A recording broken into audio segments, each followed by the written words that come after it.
Hello and welcome as we open another Jamaica magazine. It's World Poetry Day, so in today's show we put the spotlight on the mother of Jamaican poetry, Miss Lou. Also a look at achievements in the Ministry of Justice and highlights of an interview with the Director General of the International Labour Organization on women's labour issues. I'm Adrian Atkinson. First a message and then the news.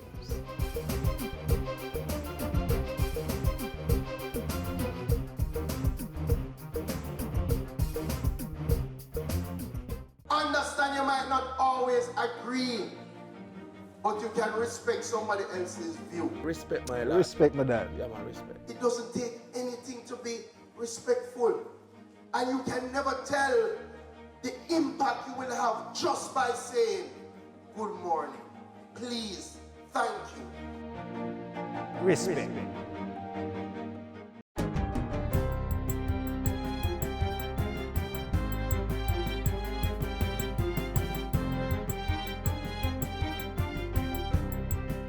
Good day, I'm Lorraine Mendez and this is your JIS News for Tuesday, March 21.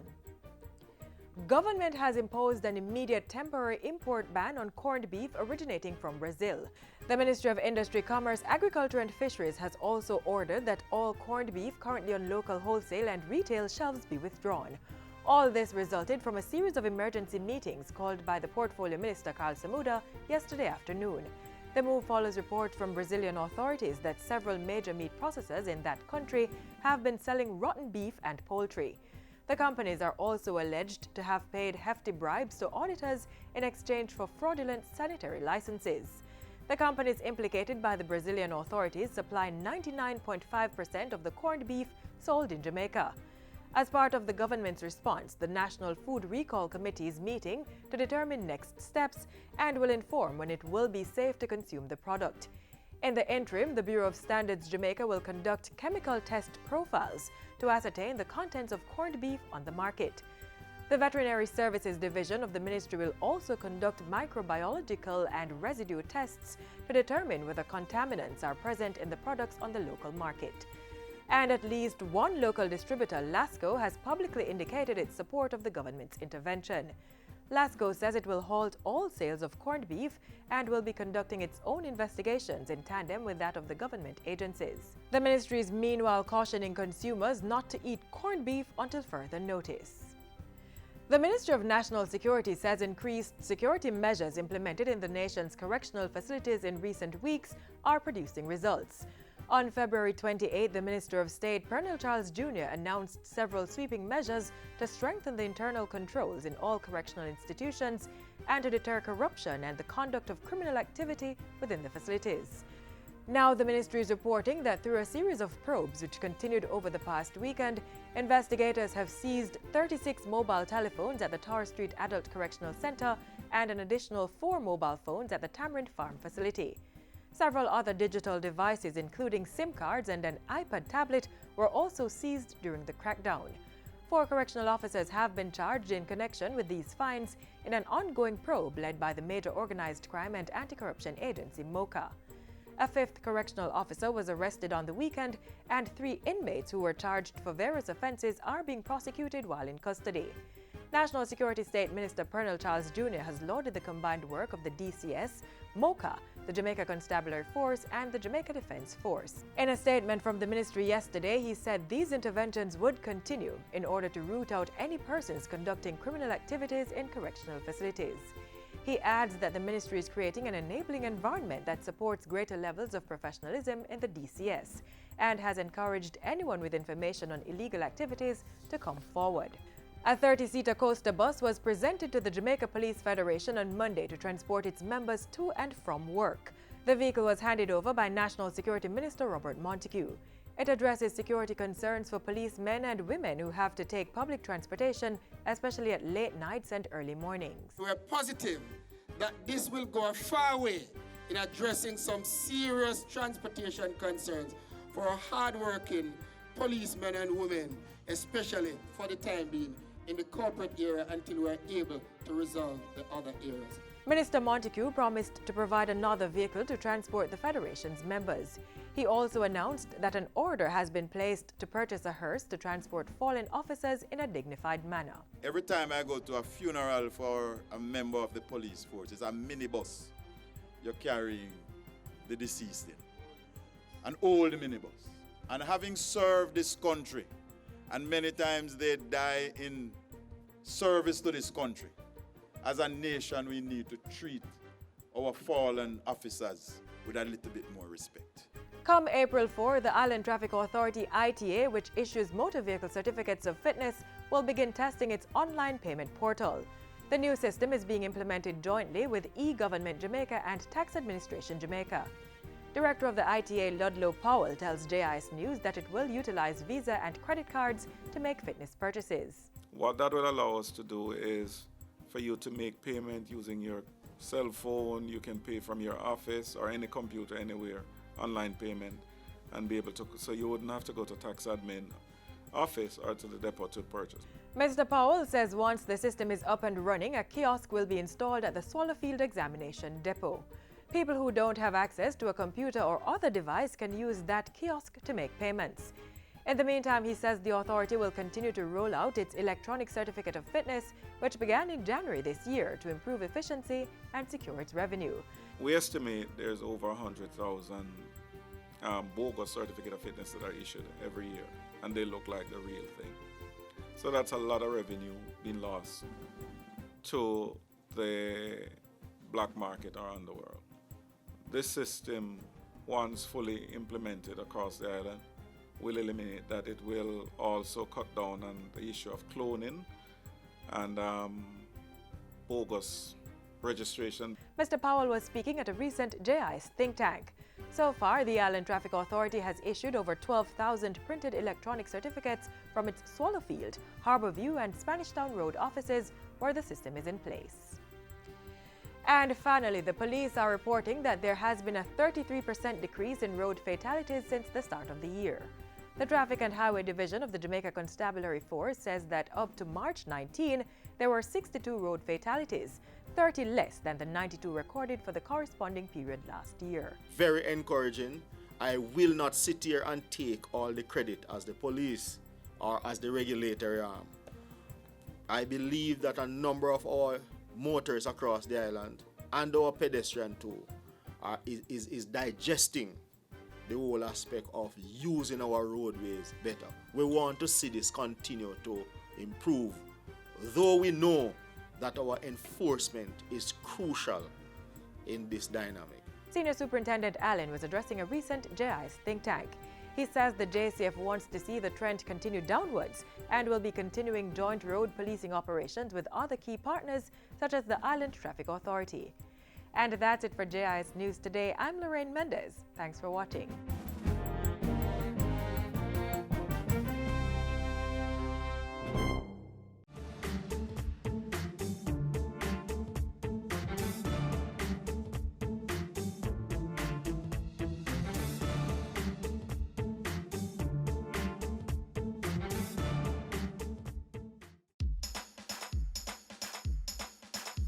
We want a productive Jamaica. We all are productive Jamaicans. Productivity to move forward on this land. Productivity, that's the way to go, we should understand. Productivity is the way to go for all us Jamaicans. Small business, big business, old and young, we are tell every woman and man. We want growth and prosperity, free a better nation with a building plan. So we can build our product and sell our product and put more money in our hand. Our economy can rise to a level and build a better nation. Productivity to move forward on this land. Productivity, that's the way to go, we should understand. Productivity to move forward on this land. Productivity, that's the way to go, we should understand. Productivity. Productivity, Pathway to Prosperity. A message brought to you by the Jamaica Productivity Center, a department of the Ministry of Labour and Social Security. We now take a look at the achievements of the Ministry of Justice during the last fiscal year.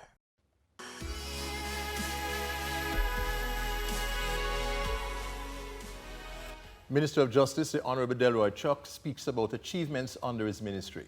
Welcome, I'm Ian Boyne. Minister, achievements in the area of infrastructure development. Certainly we have had major repairs done to a few of our courthouses. Not enough. We have done a fair amount of improvements to the Sutton Street, the Halfway Tree Court, the Family Court and Duke Street, and we have started major renovation at the Supreme Court, where we are hoping to put in an additional 6 courts. We have already renovated 3, and during the course of the next few months, we intend to put in another 3.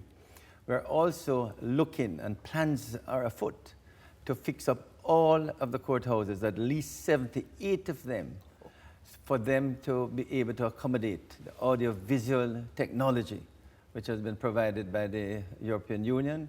Technological developments overall, give us a sense of the achievements in that area. There's no doubt that the areas where we have put in the sort of audio and visual and video, that we have utilized it so that we have now been able to get witnesses to give evidence at remote locations. We're hoping that in more of the courts, when these audio-visual equipment go into the courts, that will be possible in virtually all the court rooms. There's no doubt that within the court system, if we use the technology, it would reduce the wait time and could also ease the backlog which we presently have in the courts. Now, fortunately, most of our courts now have computers that they can do their research.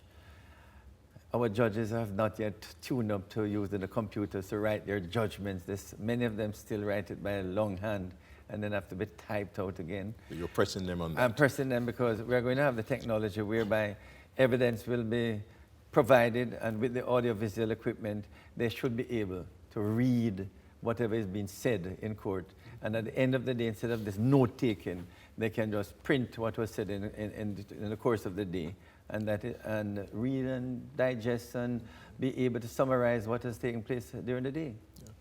Minister, achievements, the thrust in justice reform. We have had several pieces of legislation which will be game changers. In terms of the restorative justice practice, this will be important to assist parties to see if they can settle matters before they're actually tried. And if that is done, a fair amount of cases will be dealt with. We have the Arbitration Act. It can be a source of major investment and also attracting persons who have disputes to be settled here in Jamaica. And recently we passed the Integrity Commission bill, which will send the right message that we intend to remove corruption from the layers of Jamaica.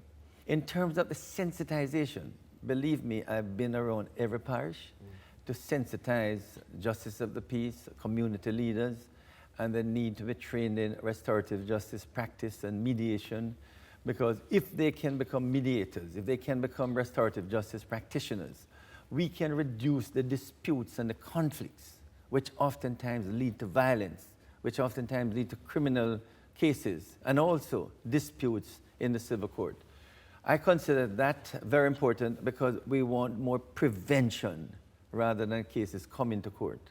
And in fact, we have started the 2017 process, and we intend to train an additional 3,000 JPs, 500 mediators per year, and over the next 3 to 4 years, we intend to train 3,000 restorative justice facilitators who will work in the 1,000 schools, in the neighborhoods, in the churches, all over, because of peace and harmony, resolving disputes, mediating conflicts, these are important justice. You don't have to come to the court to get justice. You should be able to have a GP or a mediator who can settle a matter in the community without you having to come to court to do so. And capacity building, Minister, is there a lot of investment in that area? Major investment coming into the system. I'm hoping that we can put in place restorative justice centers, which we will call justice centers, in the parishes. And those justice centers would be the place where persons can come and get a mediator or get some information on the various justice programs. And so we'll have at least 14 of them around the country. We now have a mobile legal aid clinic. And that is to ensure that all Jamaicans can have access to advice and legal aid services, so that any community, it was launched, and any community now can call the legal aid center and ask for this mobile bus unit, which has 2 lawyers to visit their community and get information, get legal advice. And their problems may not be solved there, but at least they will get some advice on how best to proceed to maybe a private attorney or back into the legal aid office. So these are developments which I think, will ensure that our citizens have greater access to justice and also the dispensing of justice. Plea bargaining. The plea bargaining bill is ready to be presented. A number of comments have been provided. But this, in 2017, is one of the major focus of the ministry. And the reason for this? We feel that if persons who have been charged, and if they know the evidence is strong against them, why fight the system? Admit to the crime, pay your fine, or serve the time.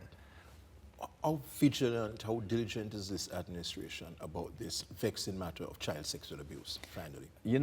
We have restarted the Joint Select Committee on Sexual Offences. I must tell you, it is a concern to us.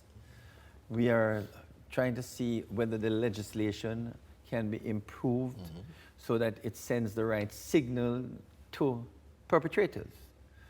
That if you engage in abuse of children and of women in general, that the sentence or the society denounces it emphatically. But we also want to be able to remove this, what seems to be an embedded behavior, that nothing is wrong with illicit sex, especially with these young children. Young girls must be protected, especially from older men. And somehow, we need to put in place the proper legislation, and we're carefully looking at the various Domestic Violence Act, the Sexual Offences Act, Child Care and Protection Act, to make sure that all the agencies have the necessary tool, that when they go for these perpetrators, not only are they caught, but they're disposed of effectively to send the right signal. We thank you for that assurance, Minister. Minister of Justice, the Honorable Delroy Chuck, speaking to us about achievements under his ministry.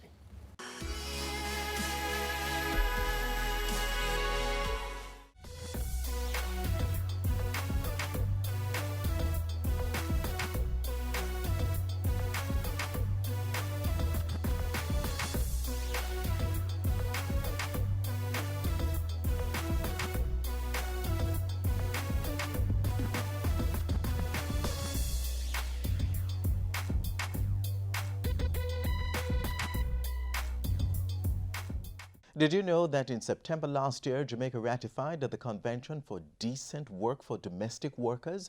What does this really mean? Let's find out about this and other issues related to women at work.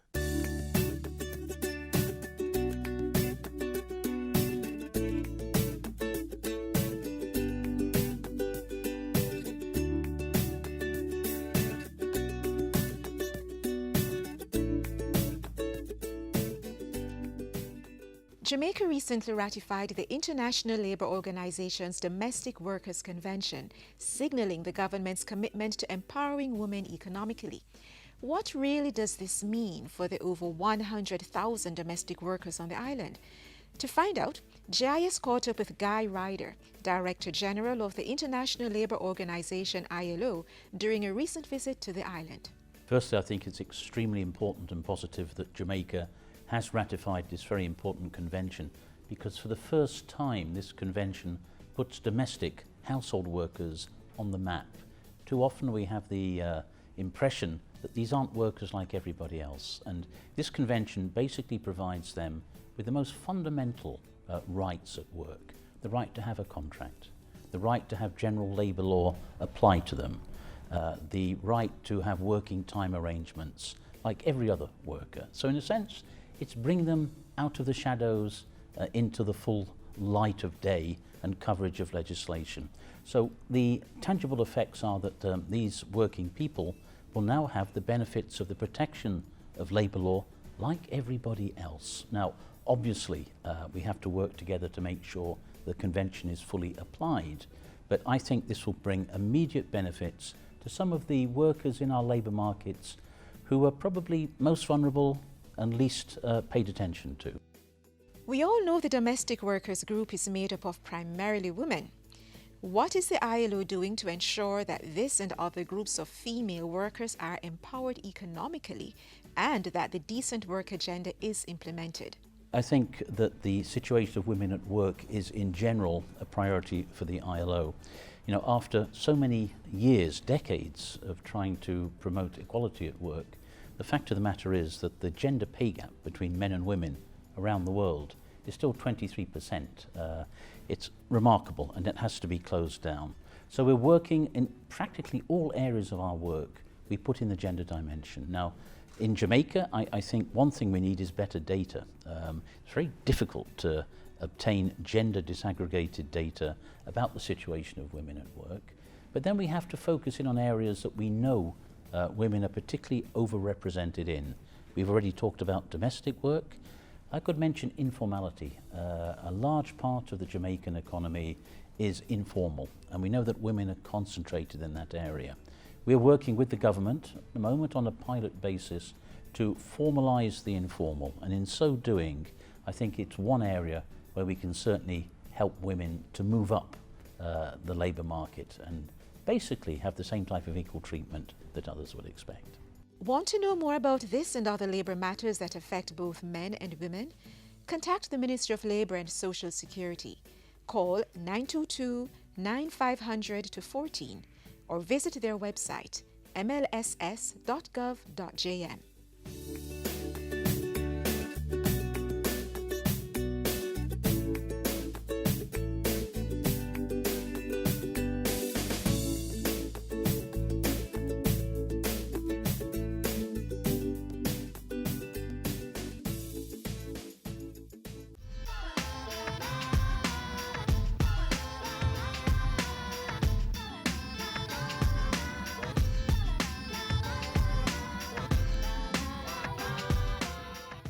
Yes, of course, because them work overtime and sometimes them short pay and them thing there, so them have labor rights. They have some family who also are domestic workers and they are saying nobody don't care about them. Yeah, I do believe they should have labor rights because they have the rights like any other workers. Like for instance, the nurse, the teacher. They should have the right just like them also. Yeah, reason being, just like anybody else, they are human and they have families. They have needs and wants. They have to pay rent, light, water bills, send children to school and all of that. I feel good about it because my mother is a domestic helper. I feel like she deserves the right like anyone else who work and retire age, they earn an income. Because some people work domestic for the whole of them life. Like from a tender age to a retire age, and them don't have nothing. For sure, because I mean they are employees as well, and they deserve all right to be protected like any other worker. We're supposed to have right like anybody else. Just like if we have get leave, if we have relief, if we're pregnant, we have pregnancy leave, and when we have 1 year, we must get 1 year leave, like that. We have right like every worker. Yes, I think they should have all those benefits, yes. Why? Because it's a part of their human rights, isn't it? Of course, they need to have their rights, of course. They are human beings, they're working very hard just like anybody else, so they need their rights.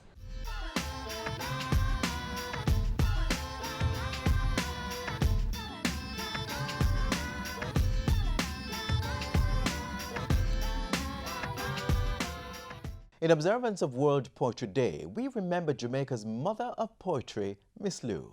On September 7, 1919, Jamaican poet, folklorist, actress and playwright extraordinaire Louise Bennett entered the world.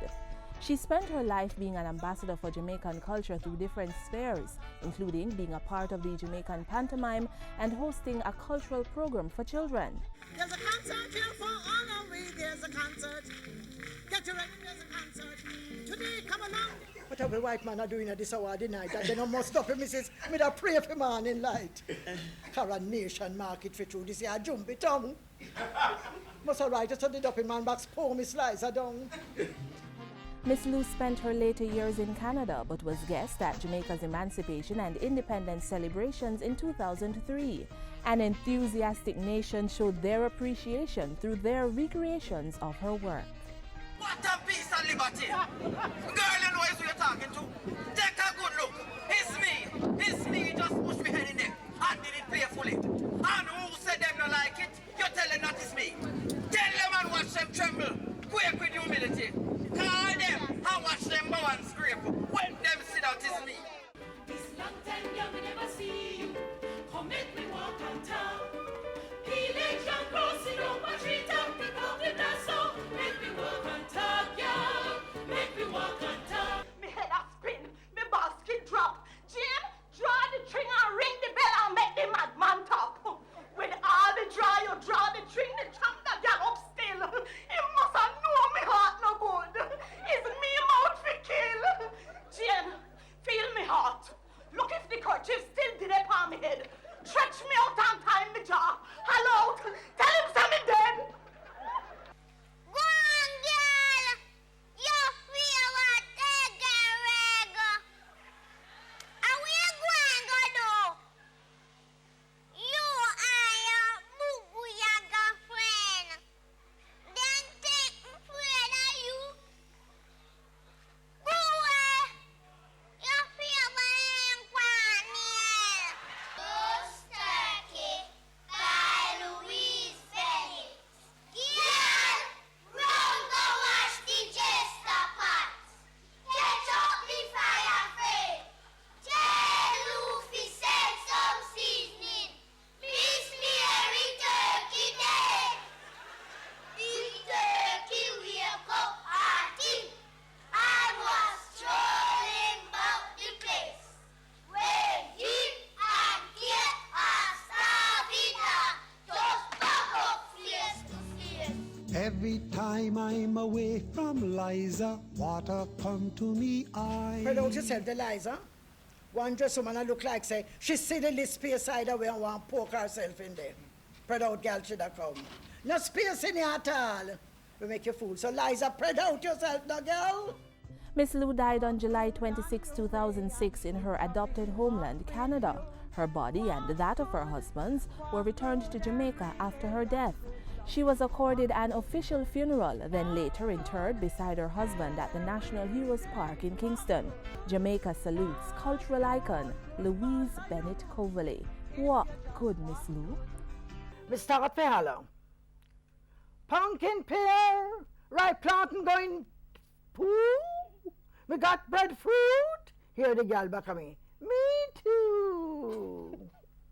Me stop little, then me call again. Ripe plantain going poo. We got breadfruit and banana. Here the gal again. Me too. Now the first time I did feel for laugh, but now me temper flame. Mr. Gal, shut up your me too and call out the food them name. Any food they name me too, gal. And another thing too. Suppose the people hear it and say, me too, and think somebody that sell you. You want to get me in a trouble like a hold me bad lucky? You want them arrest me for walk and sell smaddy?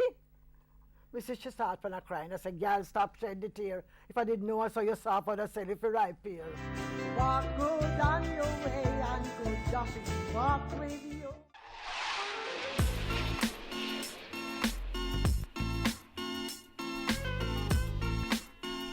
That brings us to the close of Jamaica Magazine for today. Keep informed on happenings in Jamaica by visiting our website, jis.gov.jm, and do stay connected with us on our various social media platforms. I'm Adrian Atkinson. Join us again tomorrow on this station for another Jamaica Magazine. This has been a production of the Jamaica Information Service, the voice of Jamaica.